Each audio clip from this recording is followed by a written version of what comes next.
আসসালামু আলাইকুম রহমতুল্লাহি ওয়া বারাকাতুহু। দেশ এবং দেশের বাইরে যে যেখান থেকে আমাকে দেখতে পাচ্ছেন সবাইকে আন্তরিক শুভেচ্ছা ও মুবারকবাদ। আশা করি সবাই ভালো আছেন, আমিও ভালো আছি আলহামদুলিল্লাহ।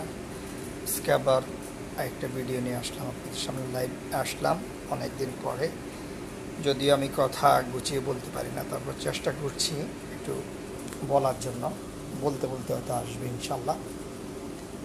মূল বিষয় যেখানে আজকে এখনকার সময় যে সমস্যাটা বিশেষ করে আমি ফেস করতেছি বা আমাদের বাংলাদেশের মুক্তিগামী জনতা, সাধারণ জনতা যেটা ফেস করতেছে, সেটা আমি মনে করি মত প্রকাশের স্বাধীনতা। আমি বিশেষ করে মত প্রকাশের স্বাধীনতাতে অনেক বাধাগ্রস্ত হচ্ছি এবং এই মত প্রকাশ করতে গিয়ে অনেকের সাথে অনেক কিছু হয়ে গেছে। আমার প্রশ্ন হচ্ছে, গণতন্ত্রের অর্থ যদি হয় মত প্রকাশের স্বাধীনতা, মত প্রকাশের স্বাধীনতা গণতন্ত্রের অন্যতম মূল ভিত্তি যদি হয়ে থাকে, তাহলে মত প্রকাশের কেন বাধা দিবেন আপনারা? তাহলে এটা কেমন গণতন্ত্র? আপনারা যদি মত প্রকাশই করতে দেন না, তাহলে এর নাম তো গণতন্ত্র হতে পারে না, এর নাম তো রাজতন্ত্র। রাজতন্ত্রে আপনি কোনো মত দিতে পারবেন না, যেখানে রাজা যা বলবে তাই হবে। রাজতন্ত্র এবং গণতন্ত্রের ভিতরে পার্থক্য হচ্ছে, গণতন্ত্রে আপনি আপনার যেটা মতামত আছে সেটা আপনি লেখনের মাধ্যমে, কথার মাধ্যমে, কাজের মাধ্যমে আপনি প্রকাশ করতে পারবেন। আপনি ভিন্ন মতকে হেনস্থা করতে পারবেন না। আর গণতন্ত্রের অর্থ হচ্ছে এক একজন এক এক দল করবে, সবাইকে এক দল কেন করতে হবে? তাহলে তো আর গণতন্ত্র হলো না। সবাইকে যদি এক দল করতে হয় তাহলে তো এটা রাজতন্ত্র হয়ে গেল। তাহলে রাজতন্ত্র কায়েম করে দিলে ভালো, তাহলে গণতন্ত্রের নাম বলার প্রয়োজন কি? সবাই একই তন্ত্রে আমরা চলে আসি, রাজতন্ত্র। তাহলে দেশে খুনাখুনি কিছুটা কমবে, কিছু লোক খাবে কিছু লোক খাবে না, এমনটা হবে না।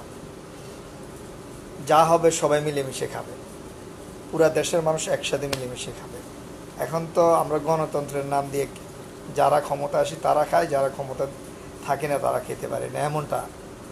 আর গণতন্ত্রর অর্থ যদি এটাই হয় যে ভিন্ন ভিন্ন মতাদর্শ থাকবে, ভিন্ন ভিন্ন আদর্শে এক একজন এক আদর্শকে বিশ্বাস করবে। আমি এক আদর্শ বিশ্বাস করি, আপনি আরেক আদর্শটা বিশ্বাস করবেন। আপনার মত আলাদা থাকবে, আমার মত আলাদা থাকবে, এটার নাম হচ্ছে গণতন্ত্র। সবার মত তো আর এক হবে না, এক একজনের মত এক এক রকম হবে। এখন এটাকে যারা ধারণ করতে পারেন না, এটাকে যারা বিশ্বাস করেন না, তারা আবার গণতন্ত্রের কথা কীভাবে বলেন? গণতন্ত্র তো এমন নয়, তাহলে তো এটা রাজতন্ত্র। একজনের উপরে যে কোনো জিনিস চাপিয়ে দেওয়ার নাম হচ্ছে রাজতন্ত্র। রাজতন্ত্রে যেখানে রাজা যেটা বলবে সেটাই হবে, এর বাইরে কোনো কিছু হবে না। আমাদের দেশে এমন হয়ে গেছে, আমরা ভিন্ন মত পোষণ করতে পারবো না। আমি যে দল করি সেই দলকেই সবাই সাপোর্ট করতে হবে, আপনি যে দল করেন ওই দলকে আমি সাপোর্ট করতে হবে। আমার দল যদি ভুল করে সে ভুলটা আমি কখনো বলবো না, আপনার দল যদি ভুল করে সে ভুলটা আপনি কখনো বলবেন না। এটার নাম হচ্ছে আমাদের দেশের গণতন্ত্র। আমার দল ভুল করতেছে, আমি সেটা কখনো বলবো না। কেন ভুল করতেছে, কেন ভুল করতেছে এই জিনিসটা আমি প্রশ্ন করতে পারবো না। আমি যখন প্রশ্ন রাখবো যে আমার ভিন্ন মতের একজন ভুল করতেছে, আমি যখন একটা প্রশ্ন রাখবো, তখন তাকে বিভিন্নভাবে হেনস্থা করা হবে, লেখালেখির মাধ্যমে, হুমকি ধমকি, এবং যেভাবে আপনাকে ছোট করা যায়, যেভাবে আপনাকে হেনস্থা করা যায়, বা আপনার গায়ের উপরও হাত তোলার চেষ্টা করবে, অনেকে হুমকি দিবে আপনাকে। এটাই হচ্ছে আমাদের দেশের বাস্তব চিত্র আর কি। এটাই হচ্ছে আমাদের দেশের গণতন্ত্র। আমাদের দেশের গণতন্ত্রের নাম হচ্ছে, আপনার শক্তি আছে, আপনার মত আমার উপর প্রয়োগ করবেন, এর নাম হচ্ছে আমাদের বাংলাদেশের গণতন্ত্র। আমার শক্তি আছে, আমি আপনার উপর আমার মতটা প্রয়োগ করার চেষ্টা করব। আপনার আদর্শ দিয়ে আমাকে বোঝানোর চেষ্টা করবেন না, আমার আদর্শ আপনার কাছে পৌঁছানোর চেষ্টা করব না, আমার শক্তি আপনার কাছে পৌঁছানোর চেষ্টা করি, আমার শক্তি দিয়ে আপনাকে আমার মতে আনার চেষ্টা করি, এর নাম গণতন্ত্র। গণতন্ত্র হচ্ছে আমার যে আদর্শ, আমি যে আদর্শকে বিশ্বাস করি, ধারণ করি, সে আদর্শটা আপনার কাছে পৌঁছাইতে হলে সেই আদর্শ দিয়ে আপনাকে আমি আমার কাছে নিয়ে আসবো, আদর্শের বাইরে না।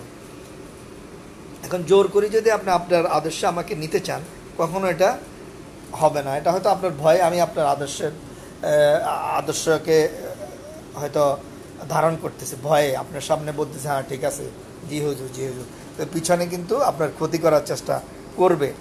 যাদেরকে জোর করে আপনার আদর্শের প্রতি নিয়ে আসতে চাচ্ছেন, জোর করে ক্ষমতা দিয়ে, বল প্রয়োগ করে, বিভিন্ন গালাগালি দিয়ে, তারা কিন্তু প্রকৃতপক্ষে আপনার আদর্শকে বিলিভ করে না, বিশ্বাস করে না, ধারণ করে না।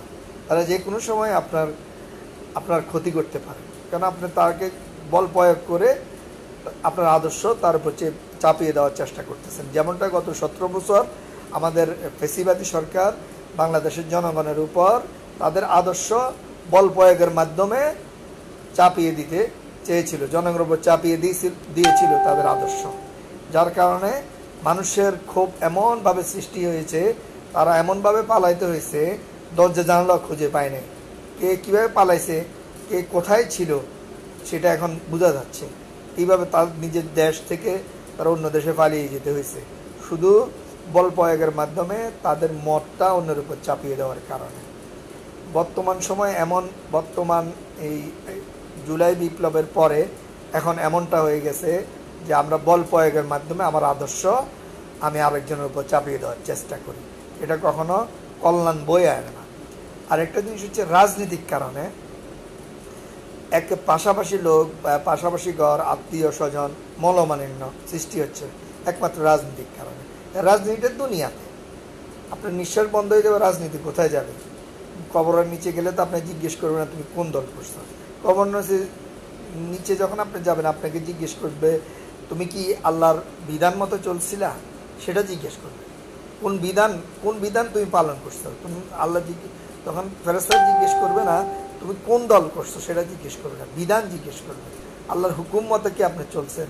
আল্লাহ যে হুকুম আমাদের জন্য এই দুনিয়াতে পাঠিয়েছেন, রসুল যে তরিকা নিয়ে আসছেন, রসুলের উপর যে কোরআন নাজিল হয়েছে সে কোরআন মতো আমরা চলছি কিনা সেটা আমাদেরকে জিজ্ঞাসা করা হবে কবরের নিচে। আর দুনিয়ার কবরের উপরে আমরা রাজনৈতিক প্রভাব বিস্তার করতেছি। এই প্রভাব দেখেন আমাদের এই শুরু থেকে পর্যন্ত, আমাদের স্বাধীনতার পর থেকে পর্যন্ত যারা রাজনীতি করে গেছে, তারা দুনিয়া থেকে যারা চলে গেছে তাদের প্রভাব কি দুনিয়াতে এখন আছে? নাই। অনেকের কথা মানুষ ভুলেও গেছে, এভাবে ভুলে যাবে। আপনি যখন আল্লাহ দেওয়া বিধান, আল্লাহ যে বিধান দিয়েছেন সেই বিধান মতো যখন আপনি চলবেন সেটাই আপনার জন্য কল্যাণ বয়ে আনবে। এর বাইরে কোনো বিধান আপনার জন্য কল্যাণ আনবে না। শুধু রাজনৈতিক কারণে, মত পার্থক্যের কারণে আপনি আরেকজনকে হেনস্থা করার জন্য চেষ্টা করেন, গালাগালি করেন, বংশ বুনিয়াদ নিয়ে কথাবার্তা বলেন, তারপরে বিভিন্নভাবে তাকে ছোট করার চেষ্টা করেন। কেন? হ্যারাসমেন্ট করার চেষ্টা করেন, বিভিন্ন ট্যাগ দেওয়ার চেষ্টা করেন। কেন? আমরা সবাই, আমরা তো মুসলিম মানুষ। প্রথম করেছি আমি মানুষ, আমি একই এলাকায় বসবাস করি, একই গ্রামে আমার বাড়ি, পাশাপাশি ঘর। আমার মত তো ভিন্ন থাকতেই পারে, এটা স্বাভাবিক। গণতন্ত্র মানেই মতের ভিন্নতা। সবাই যে এক দল করতে হবে তা নয়, এক একজন এক এক দলে বিভক্ত থাকবে। এটাই তো গণতন্ত্রের সৌন্দর্য, এটাই তো গণতন্ত্রের আর্ট। এটাকে তো গণতন্ত্র বলে। সবাই যদি একই মতের বিশ্বাসী হয় তাহলে তার গণতন্ত্র হইল না। আর সবাই তো একই মতের বিশ্বাসী কখনোই হবে না। এক একজন এক এক মতকে ধারণ করবে, বিশ্বাস করবে। আমার যে মত, সেই মতকে অন্যের উপর প্রয়োগ করতে হলে আমার আদর্শ দিয়ে আমি তার উপর প্রয়োগ করতে পারবো। আমার আদর্শ দিয়ে তাকে আমার মতে নিয়ে আসতে হবে। ক্রিটিসাইজ করে, ছোট করে, গালাগালি করে আমি আমার মতের দিকে তাকে কখনো আনতে পারবো না। যেমন এখন হচ্ছে, আমি যদি একটা মত প্রকাশ করি, সেই মতের বিরুদ্ধে আপনারা হয়তোবা বিভিন্নভাবে বিভিন্ন লেখালেখি, গালাগালি, এটা সেটা করতেছেন। আপনারা একটা জিনিস লিখতেছেন, আমি সেটার বিরুদ্ধে আমি বলতেছি। এর নাম গণতন্ত্র নয়। গণতন্ত্র হচ্ছে সুন্দর ভাষায়, শালীন ভাষায় আপনি আমার বিরোধিতা করেন, আমি আপনার বিরোধিতা করব, এর নাম হচ্ছে গণতন্ত্র। আচ্ছা, গণতন্ত্রের সংখ্যায় আমরা অনেকে জানি না, কিন্তু আমরা রাজনীতি করি। আমাদের দেশে পৃথিবীর একমাত্র দেশ যে দেশে রাজনীতিবিদ উৎপন্ন হয়, রাজনীতিবিদ তৈরি হয়, এত বেশি রাজনীতিবিদ পৃথিবীর কোথাও তৈরি হয় না। বিভিন্ন দেশে ফ্যাক্টরি আছে, ফ্যাক্টরি থেকে বিভিন্ন যন্ত্রপাতি তৈরি হয়, বিজ্ঞানী তৈরি হয়, ডাক্তার তৈরি হয়, ইঞ্জিনিয়ার তৈরি হয়, বিভিন্ন বিমান বানাচ্ছে, বিভিন্ন জিনিস বানাচ্ছে। আমাদের দেশে বানায় একমাত্র রাজনীতি। আমাদের বিশ্ববিদ্যালয়গুলো থেকে রাজনীতিবিদরা বাইর হয়, তারপরে মেডিকেল থেকে রাজনীতিবিদরা বাইর হচ্ছে। সবাই না, অধিকাংশ সবাই রাজনীতি পিছে পিছে দৌড়াচ্ছে। কিন্তু আমরা বাস্তবিক পক্ষে একমাত্র আমাদের দেশটাই হচ্ছে রাজনীতির ফ্যাক্টরি, যেখান থেকে রাজনীতিবিদ বের হয় প্রতিনিয়ত। সবাই রাজনীতিবিদ, গ্রামের কুলি থেকে শুরু করে কুলি থেকে শুরু করে একদম টপ লেভেল পর্যন্ত আমরা সবাই রাজনীতিবিদ হতে চাই, সবাই লিডার হতে চাই, কেউ কর্মী হতে চায় না, সবাই নেতৃত্বে আসতে চায়। অন্য কোনো প্রোডাক্টিভ কোনো কাজে আমরা জড়িত হতে চাই না। কেননা আমার মনে হচ্ছে, কেননা রাজনীতি দিয়ে মনে হয় যেন আর্ন করার একটা সহজ উপায় আমার কাছে মনে হয় আর কি। অনেকে আবার আমার কথাকে অনেক অন্যভাবে নেবেন, সরি তাদের কাছে আমি। আবার অনেকে আমাকে অনেকভাবে বলেন আমি নাকি এভাবে সেভাবে বলি, অনেকে হাসাহাসি করেন। হাসাহাসি করলে আমার মত আমি দিয়ে যাব, আপনার হাসলে আমার কি, কান্না করলে আমার কি। আমি তো কারো মোহতাজ নয়, কারো মুখাপেক্ষী নয়। আমি একমাত্র মোহতাজ আল্লাহ ছাড়া দ্বিতীয় কাউকে আমি ভয় করি না, বিশ্বাসও করি না। বিশ্বাস করি একমাত্র আল্লাহ। কেননা আল্লাহ বলছেন কুলিল্লাহ মালিকাল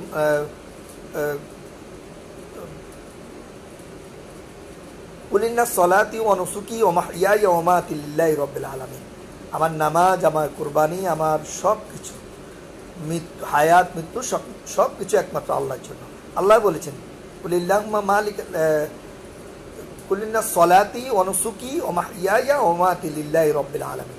সকল কিছু যদি আল্লাহর জন্য হয়ে থাকে, আল্লাহ যদি বলে থাকেন, তাহলে আমি দ্বিতীয় আরেকজনের জন্য কেন করতে যাব? দ্বিতীয় আরেকজনকে কেন ভয় পাবো? আল্লাহকে বলবো।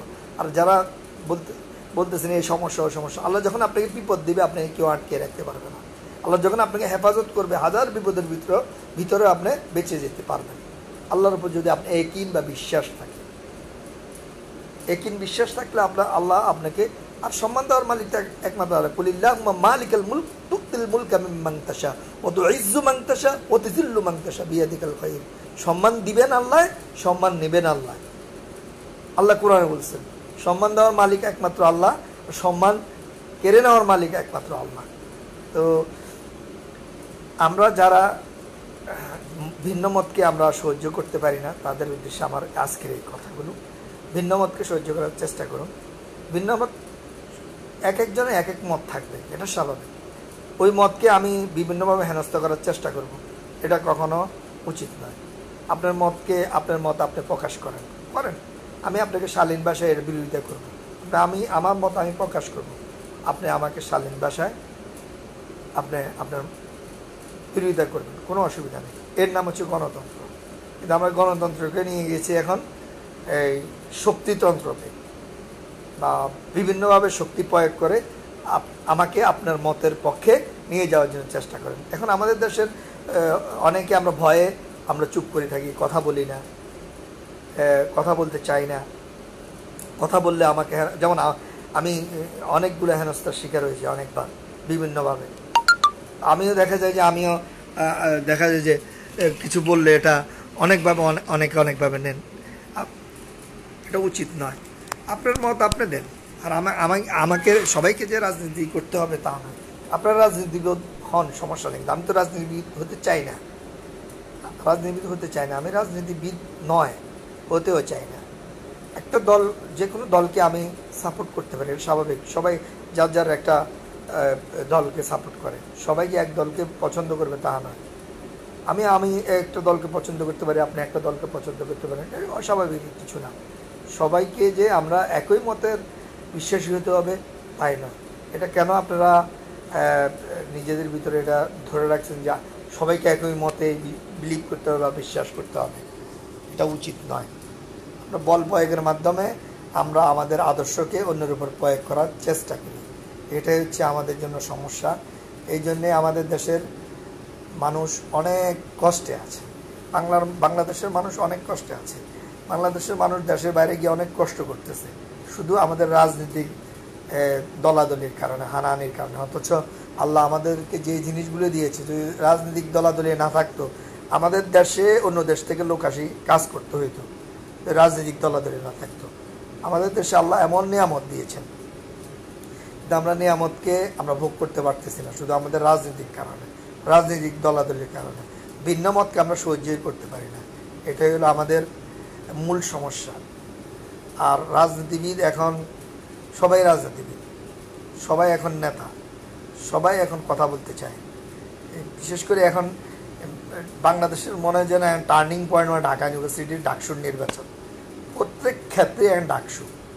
আর এমন এমন ভাইয়েরা আছেন যারা, এটা বললে কেমন হবে আমি তারপর বলি, যারা স্কুল কলেজের আশেপাশে যান নেই তারাও তাদের সমালোচনা করতেছেন। আরে ঢাকা বিশ্ববিদ্যালয়ে কি সবাই ভর্তি হতে পারে? সবাই ভর্তি হতে যোগ্যতা রাখে? ঢাকা বিশ্ববিদ্যালয়ে যারা ভর্তি হয় সবাই তো ট্যালেন্ট, সবাই তো মেধাবী, যার কারণে তো ওরা ঢাকা বিশ্ববিদ্যালয়ে ভর্তি হতে পারছে। ঢাকা বিশ্ববিদ্যালয়ে সবার পক্ষে তো ভর্তি হওয়া সম্ভব না। আর সমালোচনা করেন আপনার সমপর্যায়ে, আপনি ঢাকা বিশ্ববিদ্যালয়ে পড়েন না, অন্য বিশ্ববিদ্যালয়ে পড়ছেন, বা সমপর্যায়ে আপনার গ্র্যাজুয়েশন কমপ্লিট করা আছে, আপনার শিক্ষাগত যে সেম লেভেলে আছে, করেন আপনি সমালোচনা। আপনি স্কুলে দাঁড়িয়ে যান নেই, মেট্রিকটা কমপ্লিট করতে পারেন নাই, ইন্টার কমপ্লিট করতে পারেন নাই, আপনি তাদেরকে নিয়ে সমালোচনা করেন, এটা কেমন না? তো সবাই ভালো থাকবেন।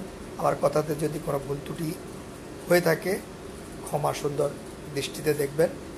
কেউ আমার কথাগুলোকে রাজনৈতিকভাবে নেওয়ার চেষ্টা করবেন না, নর্মালি নেবেন। সব কিছুতে আমরা রাজনৈতিকভাবে নিয়ে নিই, এটাই আজকে আমাদের কালচার হয়ে দাঁড়িয়েছে। আমরা প্রত্যেকটা ক্ষেত্রে প্রত্যেকটা জিনিস এখন আমরা রাজনৈতিকভাবে নিয়ে নিই। একটা কোরআনে আয়াত বলল, সেটাকে রাজনৈতিকভাবে আপনারা নেওয়ার চেষ্টা করেন। কোরআন যেটা বলছে সেটাই তো সত্যি, কোরআনের বাইরে তো আমি যেতে পারি না। কারণ রসুল সাল্লাল্লাহু আলাইহি সাল্লাম বিদায়ের ভাষণে বলছে, আমি তোমাদের জন্য দুটা জিনিস রেখে যাচ্ছি, কিতাবুল্লাহ, সুন্নতে রসুল। এই দুটা জিনিস তোমরা যদি আঁকড়িয়ে ধরে রাখতে পারো তাহলে তোমরা সফল কাম হবে। কোরআন হাদিস যেটা বলছে এর বাইরে তো আমি যেতে পারি না। কোরআন হাদিস আমার কাছে ফার্স্ট প্রায়োরিটি, এর বাইরে অন্য কিছু।